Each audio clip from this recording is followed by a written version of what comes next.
as am I, that a strong lesbian feminist intergenerational movement has re-emerged. I'm going to do Lynn as well. Yeah. Elaine Hutton is here. Lynn was a member of Angry Women in the early 80s, and she and we are still angry now. And she was also, sadly this is no longer happening, she was the challenging heterosexism officer for the Greater London Council. And they're going to talk about a subject very dear to my heart, and if not yours, you'll get there. It happens sooner than you think. Radical feminism and ageing. Right, is that working? No. Yes? No, not loud enough. Ask the people at the back. People at the back. Yes. It's just holding it close. I just want to add a couple of things about that. This whole talk is from the point of view of a long-term activist, so it's more about observing what's happened over the years. And I just want to say, as well as that, I've worked for years and years until I retired in local government, and I was instrumental in setting up 2 rape crisis centres very differently, one with a collective in Newcastle in 1976 and the other one in Bristol, which was top down. So I've seen quite a lot of both manoeuvrings within local government and national government and feminist fight back against them. Okay, so I put this on the agenda while I was on holiday without much thought. I just felt that radical feminism and ageing should be part of what we think about, because ageing is often overlooked. And as Janice said, getting old does come to us all, even radical feminists. And I'm wondering, should it be a concern of all of us? Now, my interest in old women isn't because I'm getting old myself, but more because I worked in Pensioners' Link. I'll tell you about that in the 80s. This really raised my consciousness about how old women were treated by local councils, with indifference, condescension, and ignorance. They were made into the other, poor old things that we needed to consider, but not too much. Now, I worked at the time half-time in 2 grant-aided Brent Council London, 2 grant-aided projects, Brent Women's Centre and Brent Pensioners' Link. The Women's Centre got a much larger grant than Pensioners' Link, and I was paid much more pro rata. So a division was created then between women and old women, the latter being blatantly discriminated against in terms of council resources. So I'd like to ask, does this division still exist among radical feminists? We have a new situation where second wavers in our late 60s, 70s, and even approaching 80 are all coming together with younger women. So we have women sometimes with 50 years difference working together. And I just want to say, I certainly didn't notice any age discrimination yesterday. I think it's, we've had a lovely atmosphere, and so this isn't directed to the women in this room. It's a more general thing about ageing. Okay, first, some facts. Most women, as we know, are poor, and this includes those who are pensioners. But it's often said, in Britain at least, that older people have never had it so good at the expense of the young. You've all heard those arguments. There's constant talk of removing so-called perks, such as the winter fuel allowance, free TV licenses for over 75s, and free bus passes, which are already out of the reach of a lot of women because of the raising of the pension age. But these allowances make a very big difference, because the state pension in Britain is the least adequate in the developed world. 18% of over 75s live in poverty, compared to 11% of the population as a whole. That's probably not something you knew. And a new report has found the proportion of elderly people, not women, people in general, living in severe poverty in the UK is 5 times what it was in 1986. But of course, this affects women disproportionately, and raising the state pension age for women has already meant a lot more women are being disadvantaged in terms of, financial hardship. Then I'm just mentioning a couple of the things that affect old women. The care home debacle, it's continued for many years. Care homes for elderly people are now mainly privatised, which means more elderly women are either dying alone at home because they can't afford care homes and councils don't subsidise them anymore, or they're potentially being mistreated and abused in deregulated homes, either by the men who are fellow inmates, and I'll say inmates, or by care workers in some cases. So do we as a women's movement have a responsibility to think about this? And one last thing on the depressing fate that awaits old women. In terms of the ongoing destruction of the National Health Service, there are new guidelines which mean treatments now commonly denied are cataract operations, hip replacements, knee surgery. It's happening against national guidelines and professional associations' advice. And again, it has much more impact on older women, as those who can afford it now pay to have their operations done privately. So my question is, what has all this got to do with radical feminism? Well, as feminists, I don't know if you've noticed, I've only started noticing it as I've got older, we rarely get involved in campaigns affecting old women. And so that's one of my questions. As a now multi-aged women's liberation movement, should we be thinking about this? That's just a question I'm putting out there. Now, the other strand I want to talk about is that of campaigning. I mentioned we've now got sometimes a 50-year age gap between women who are all campaigning together. So does the othering of older women carry over into the way we campaign? Some of you will be familiar with this book. In 1984, Barbara MacDonald, together with Cynthia Rich, published a series of essays, an American publication, Look Me in the Eye. She felt that second wave feminists, predominantly in their 20s and 30s, were ageist towards her and demeaned her unwittingly. So now that second wavers are in our 60s, 70s, towards 80s, has ageism disappeared, or does it emerge in different guises? Now, here are some phrases I've picked up on social media, or they've been pointed out to me, specifically talking about older lesbians. Politically moribund, a quiet, hard-working collective won't achieve what you need nowadays. I have to say I've never been in a quiet collective.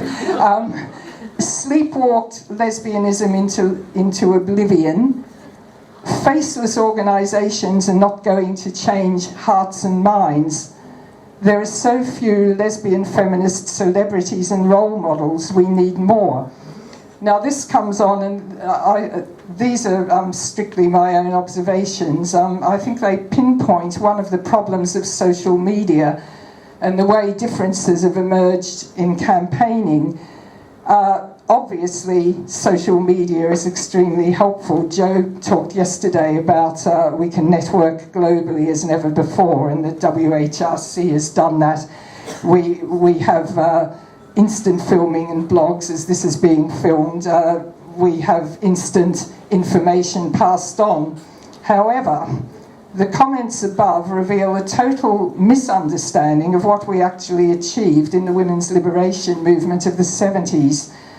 40 plus years ago, we had, if you can imagine, phones, telephones, newsletters, face-to-face meetings and conferences, as well as demos and marches, and we managed to communicate with each other all over the country.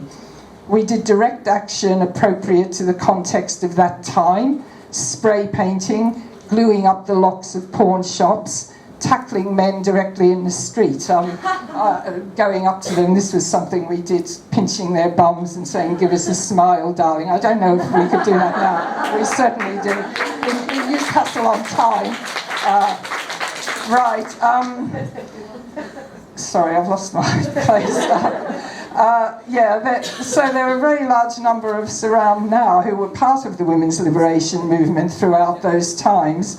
So we've got nearly 50 years of experience, 50 years. I was surprised when I sort of subtracted back, of campaigning and organising, and we succeeded in making it a better world for women in many ways.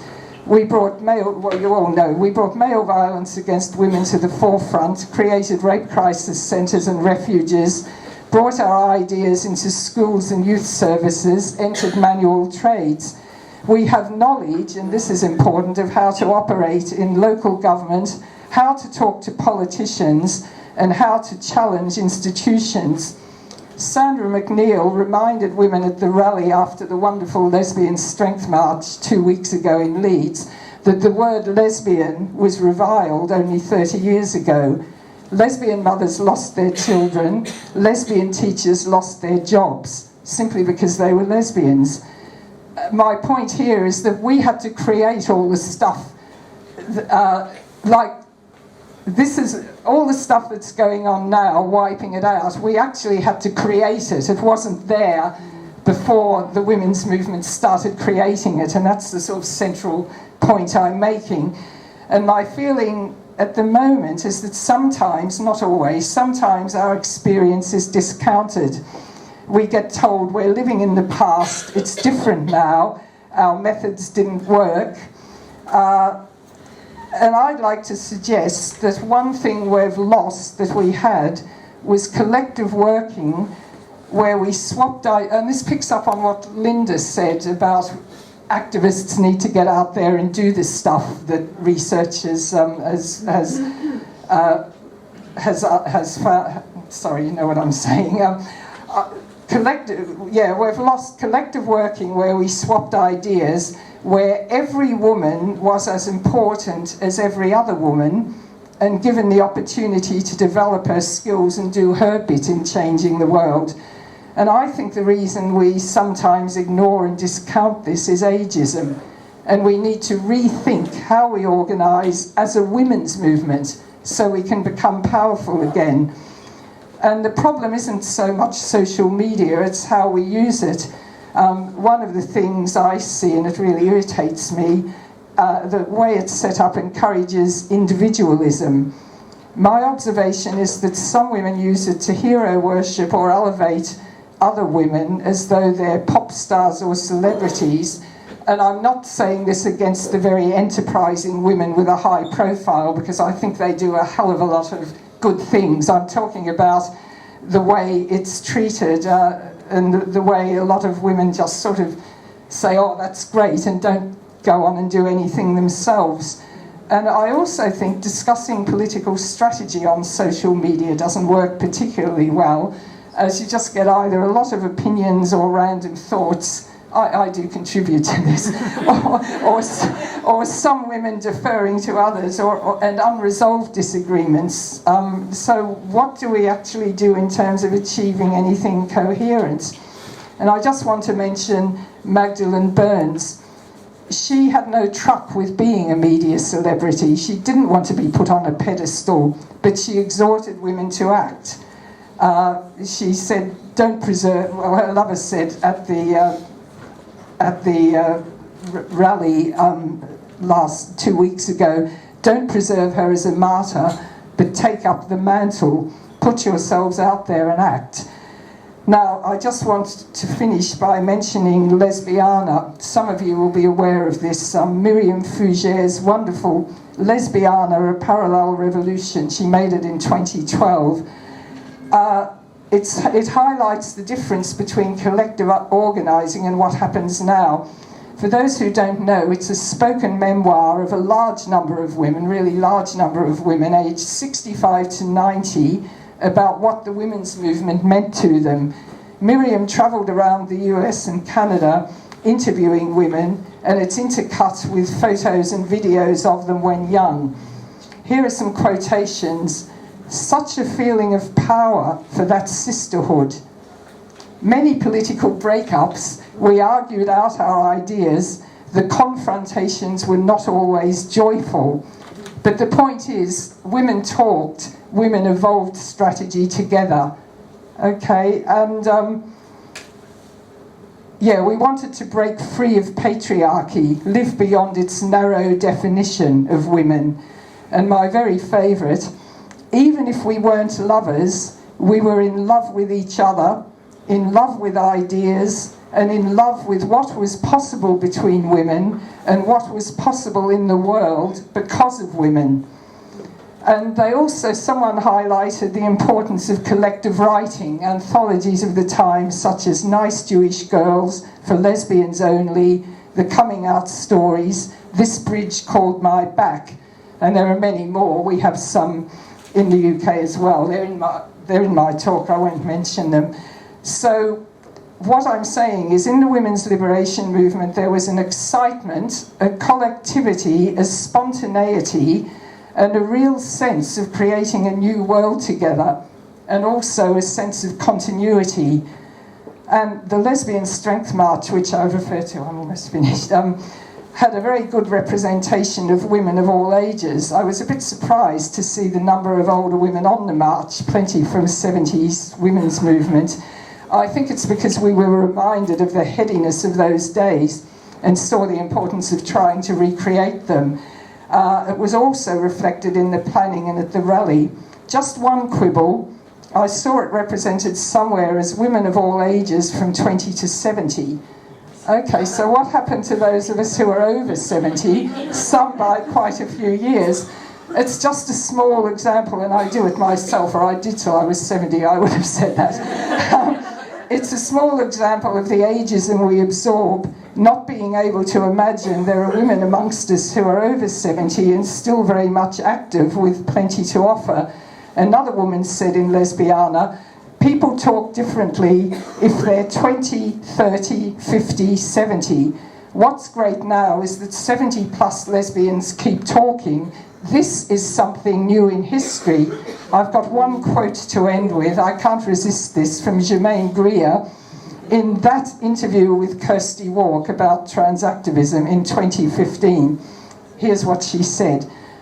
Try running with your sagging breasts down the middle of the fucking street and see what people will throw a blanket over you, grab you and call the police. For fuck's sake, I'm sick of it. Try being an old woman. But she is 80 this year and she's still talking. Yeah.